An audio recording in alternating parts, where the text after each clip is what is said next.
আর বন্ধুরা, শুভ দুপুর। আমি আজকে আপনাদেরকে একটি গোটা পটলের নিরামিষ রান্না আপনাদেরকে শেয়ার করছি। আমি গোটা পটলগুলোকে একটু একটু ছালগুলো ছুঁড়ে নিচ্ছি এবং দুধারে মুখগুলো কেটে নিচ্ছি।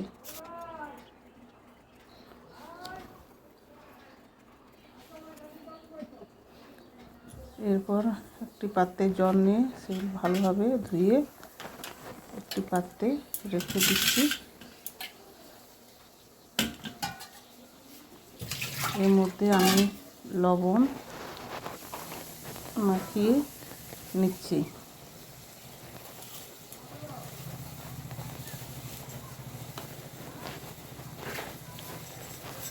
আমি এখানে হলুদ ব্যবহার করছি না, কারণ পোস্তর তরকারিতে হলুদ ব্যবহার আমি করি না, আপনারা করতে পারেন।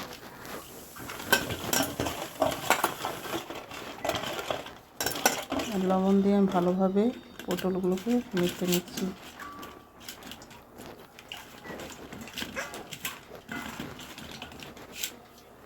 আমি এইদিকে কড়াইতে আগের থেকে আমি তেলটি গরম করতে দিয়ে দিয়েছিলাম।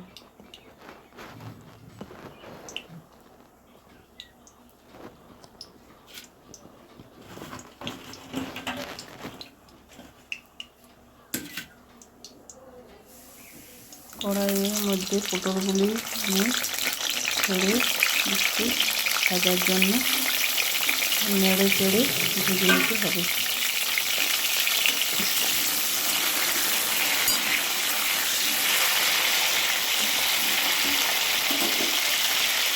একটু পাত্রে ঢাকা দিয়ে দিচ্ছি।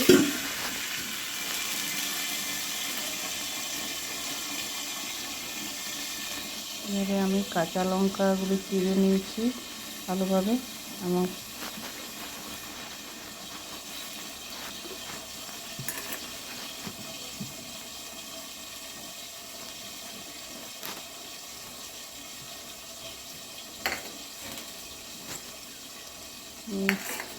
পোস্তর মধ্যে আমি সামান্য সাদা সর্ষে,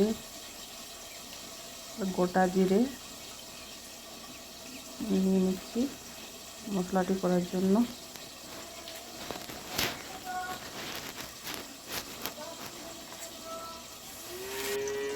আমার এদিকে ততক্ষণে পটলগুলি ভালোভাবে ভাজা হয়ে গেছে।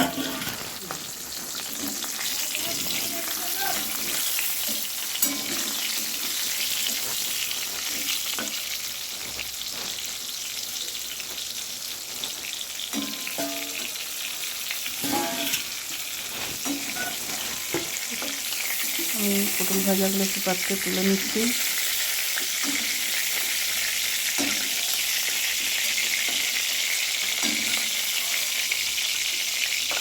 বাড়তি যে তেলটি আছে আমি ওই তেলটি দিয়ে রান্নাটি ছেড়ে নিচ্ছি।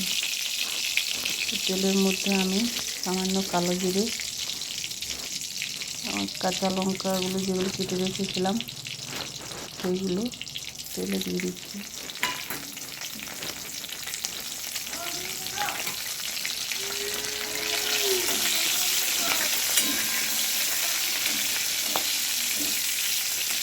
কাঁচা লঙ্কা কালো জিরেগুলো একটু ভালোভাবে নেড়ে চেড়ে কাঁচা লঙ্কাগুলোকে ভেজে নিচ্ছি।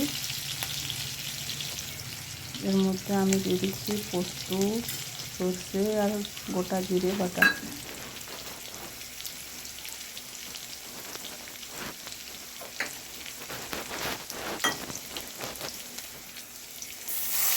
আমি এখানে নিরামিষ ব্যবহার করছি, পেঁয়াজ রসুন কোনো কিছু ব্যবহার করিনি। আপনারা পেঁয়াজ রসুনও দিতে পারেন।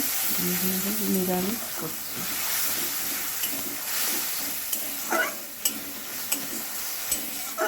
পেঁয়াজ রসুন কোনো কিছু ব্যবহার করি না।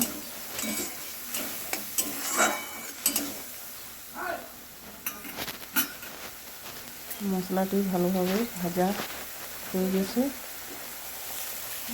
এর মধ্যে জল দিয়ে মশলাটিকে ফুটিয়ে নিচ্ছি। স্বাদ মতো লবণ দিয়ে দিচ্ছি।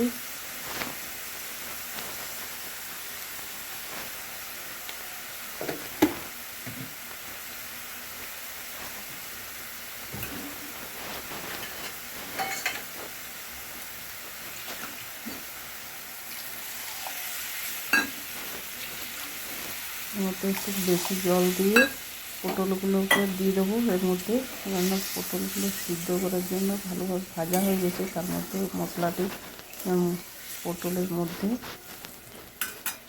ঢুকে যায়, সেই জন্য জলটা একটু বেশি করে দিলাম।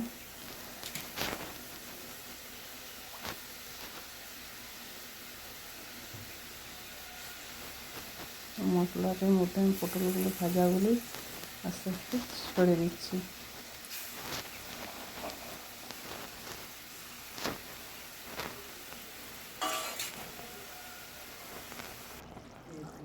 কিছুক্ষণ পর দেখুন আমার মশলার জলটিও মরে গেছে এবং পটলগুলি সিদ্ধ হয়ে গেছে।